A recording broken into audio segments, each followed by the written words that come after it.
The first thing Nora noticed when she stepped off the bus was the sound of the river. It was not loud, only present in a steady way that felt like breathing.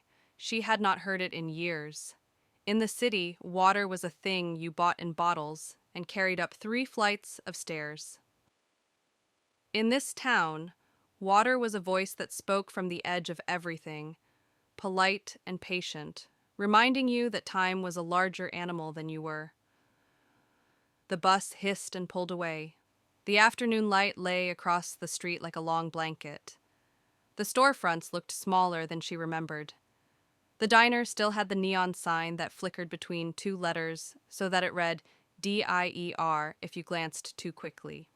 The hardware store displayed buckets and twine and a single red snow shovel, even though the leaves were just beginning to burn at the edges. The pharmacy had a jar of lemon drops on the counter and a row of birthday cards with smiling dogs. Nora set her bag down and looked toward the east where the river curved like a held breath. She felt the familiar lift in her chest that came whenever she returned to a place that had once held her in a simpler shape. Then the lift settled into a heaviness that had followed her since the phone call in July. Grandma Rose had fallen in the kitchen. The neighbor found her on the tile, breathing but far away. A stroke, the doctor said. She could still move her hands and her right foot.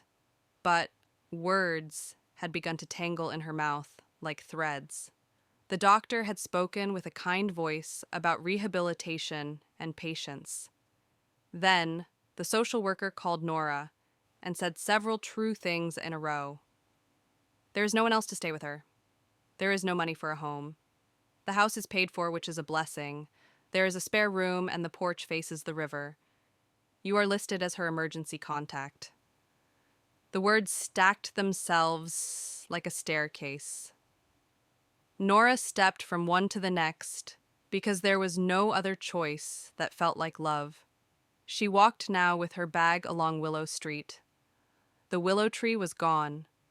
The winter before last had taken it down during an ice storm, and the town had cut the stump into rings that were still visible in the grass like the memory of a song. The house looked the same from the road. White paint that needed another coat, dark green shutters, a porch with 2 rocking chairs and the small round table that had once been blue and was now allowed to be whatever color paint becomes when it is done trying. The front door opened before Nora reached the steps. Grandma Rose stood there, small and upright, wearing a sweater the color of a robin egg and a skirt with a pattern of wheat stalks. Her hair was still thick, white as sugar. Her eyes were the same river gray as always. Nora lifted her hand to wave, and realized that wave was useless across a space already closing. She climbed the steps and set down her bag and leaned in.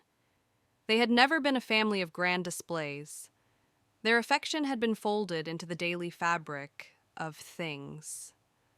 The way a hand held a mug for the other person to pour, the way a light was left on when someone was late. Now Nora placed her cheek against the warm curve of her grandmother's temple and felt a fierce and simple thing in her chest.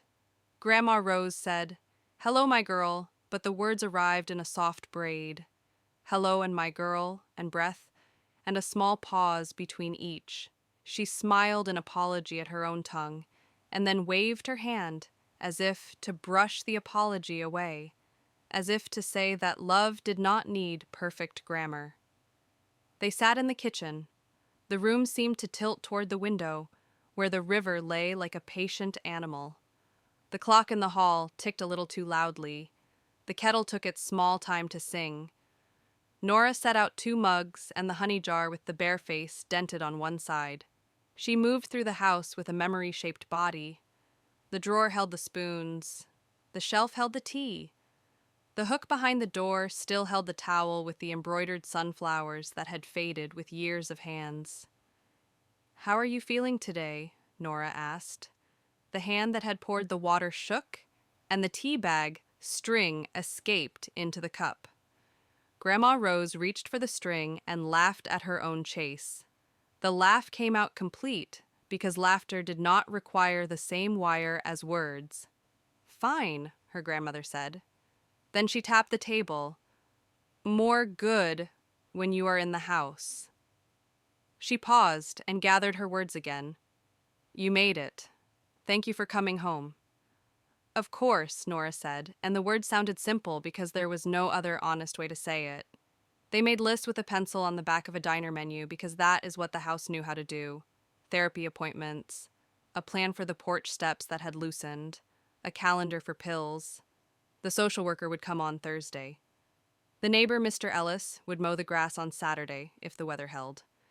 The pastor's wife would bring soup even if you said that you had soup. Nora did not rejoice.